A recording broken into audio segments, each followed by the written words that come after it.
Andy Murray just gave Eala a luxury apartment, and the tennis world is in complete shock. Nobody saw this coming. A gift so unexpected, so personal, that even Eala herself couldn't find the words. It wasn't a sponsorship deal, it wasn't a publicity stunt, it was something deeper. A gesture that left fans asking, what's really going on between these two, and why now, when Eala's career is at its most critical point? No one knew they were even close. Andy Murray, the three-time Grand Slam champion, the fighter who clawed his way back from career-ending surgery, the man who redefined what resilience looks like in tennis, and Eala, the rising Filipino star, grinding through challenger tournaments and WTA qualifiers, trying to break into the top 100 with nothing but raw talent and relentless determination. On paper, they had nothing in common. Different generations, different continents, different struggles, but somewhere along the way, their paths crossed in a way that nobody expected. It started quietly. No cameras, no interviews, just a conversation on a practice court in London during the grass season. Eala had been training at the National Tennis Center, trying to find her footing on a surface that felt foreign to her baseline game. Murray happened to be there, recovering from another injury setback, hitting with his team in the adjacent court. He noticed her first, the way she refused to give up on balls that seemed impossible, the fire in her eyes every time she missed a shot. It reminded him of someone, himself, maybe, or the version of himself that used to sleep in cramped hotel rooms, wondering if he'd ever make it. They started talking, small exchanges at first, technical advice about footwork on a grass, then longer conversations about the tour, about the loneliness of traveling without a solid support system, about what it takes to survive at the highest level when you don't have the resources that others do. Murray saw something in Eala that most people overlooked, not just her forehand or her court coverage. He saw the weight she was carrying, the pressure of being the first Filipino woman to break through in professional tennis, the expectations of an entire nation resting on her shoulders, the financial strain of funding her own career while competing against players backed by million-dollar teams. He didn't tell her this at the time, but he made a decision that day. If he could help, he would. Not in some distant, symbolic way, but in a way that actually mattered. So he kept in text messages after her matches, advice when she asked for it, quiet encouragement when the losses piled up and the ranking refused to move. And when he heard about her living situation, bouncing between Airbnbs, staying with host families, sometimes sleeping on couches between tournaments, he knew he had to do something. Eala had just finished a brutal 3-set loss in a WTA 225 event in Spain. She was exhausted, frustrated, questioning whether she was improving at all or just spinning her wheels on the same level for months. Her coach told her they needed to head to London for a quick meeting.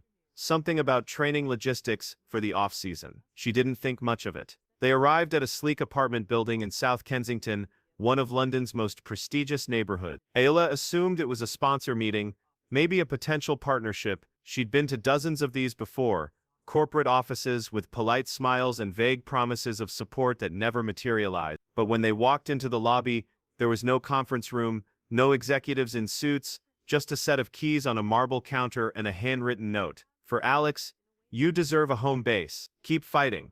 And she stared at the note for a long time, read it 3 times, then looked at her coach, confused. Is this? Her coach nodded.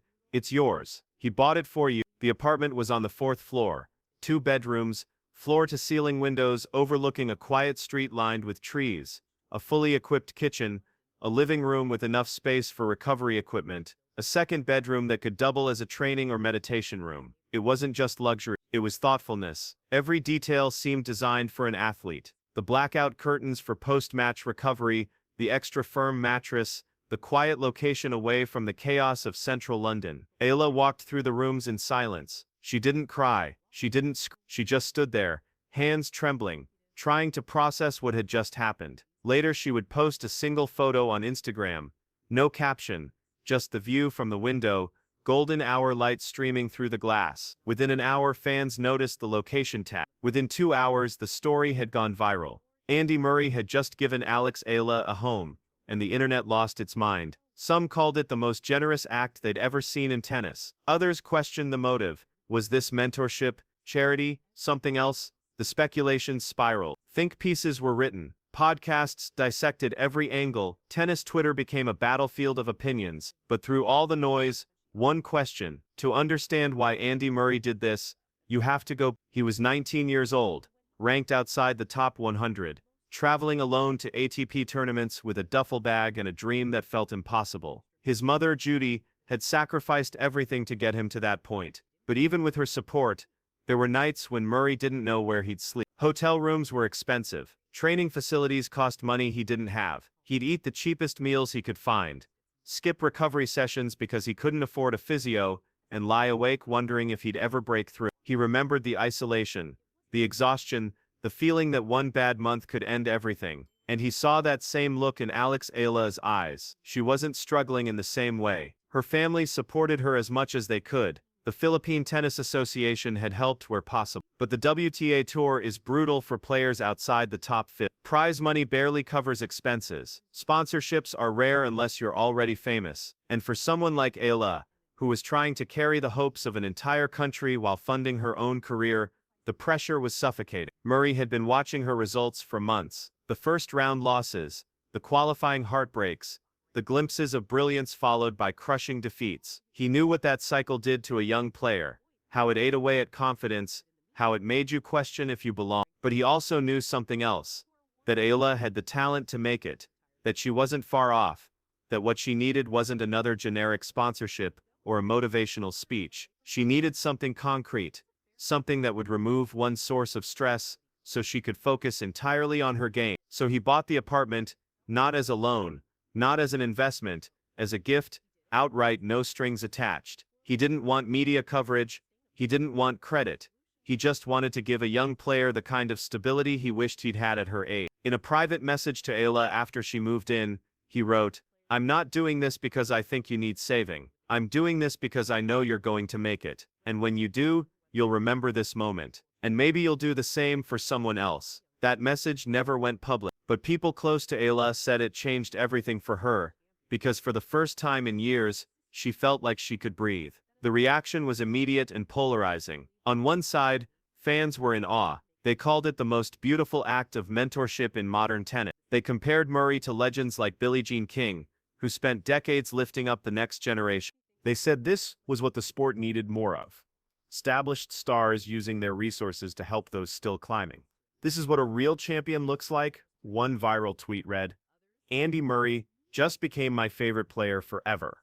But on the other side, skepticism brewed. Some questioned the optics. A male champion giving a luxury apartment to a young female player? In an era hyper-aware of power dynamics and ulterior motives, it didn't take long for conspiracy theories to spread. Was there more to this relationship than mentorship? Was Murray trying to control her career? Was this some kind of subtle grooming? Tennis forums exploded with debate. Reddit threads spiraled into chaos. TikTok creators dissected every public interaction between Murray and Eala, looking for hidden meanings that didn't exist. Even respected journalists weighed in. Some praised Murray's generosity. Others asked uncomfortable questions about why a male player felt the need to save a female player, and whether this kind of paternalism was really progress. Patrick McEnroe, commentating during a broadcast, said, "Look, Andy's heart is in the right place, but I do wonder if this sets a precedent. Are we saying young players can't make it without a benefactor? That's not the message we want to send." Others fired back. Martina Navratilova posted, "People will criticize anything. Andy saw someone who needed help and helped. That's it. Stop looking for problems where there aren't any." But the loudest voices came from fans in the Philippines. For them, this wasn't about optics or power dynamics. This was about respect, recognition. A three-time Grand Slam champion seeing their country's rising star and believing in her enough to invest. Not just words, but action. Filipino tennis communities rallied behind Eala. Hashtags trended for days. Murals of Murray and Eala appeared in Manila. T-shirts were printed.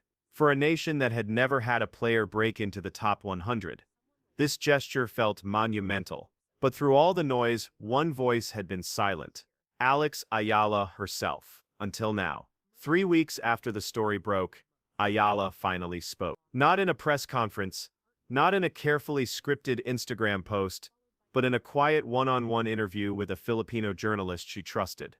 The video was uploaded to YouTube with no fanfare, just her sitting in the apartment Murray had given her, speaking from the heart. "I didn't know how to react at first," she said, her voice steady but emotional. "I thought it was a joke, or a mistake, because things like this don't happen to people like me." She paused, looking down at her hands.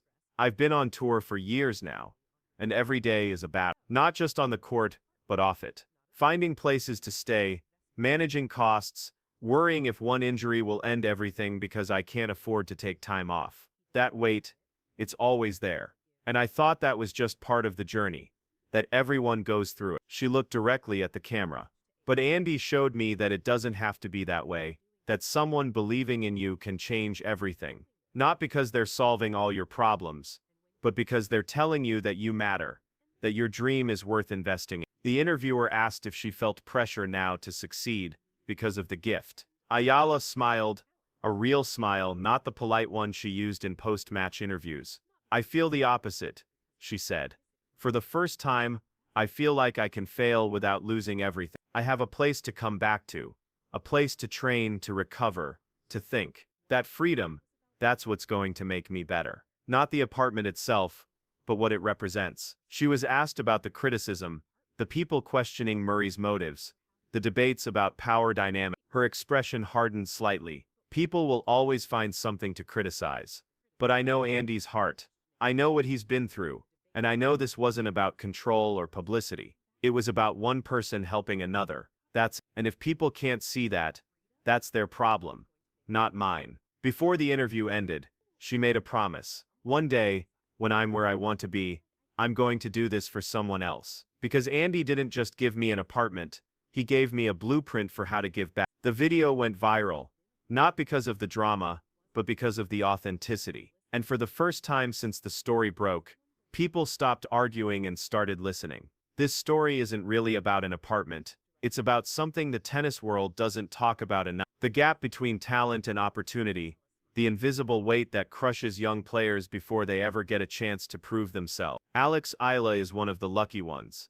Not because she's the most talented, not because she worked the hardest, but because someone with resources saw her struggle and chose to act. But what about the hundreds of other players grinding through ITF and Challenger events right now? The ones sleeping in budget motels, the ones skipping meals to afford entry fees, the ones whose careers will end not because they lack talent, but because they ran out of money first. Murray's gesture exposed a truth that the tennis establishment wants to ignore, that the system is broken, that unless you come from wealth or get discovered early by a major academy, your chances of making it are almost zero. Some players praised Murray publicly.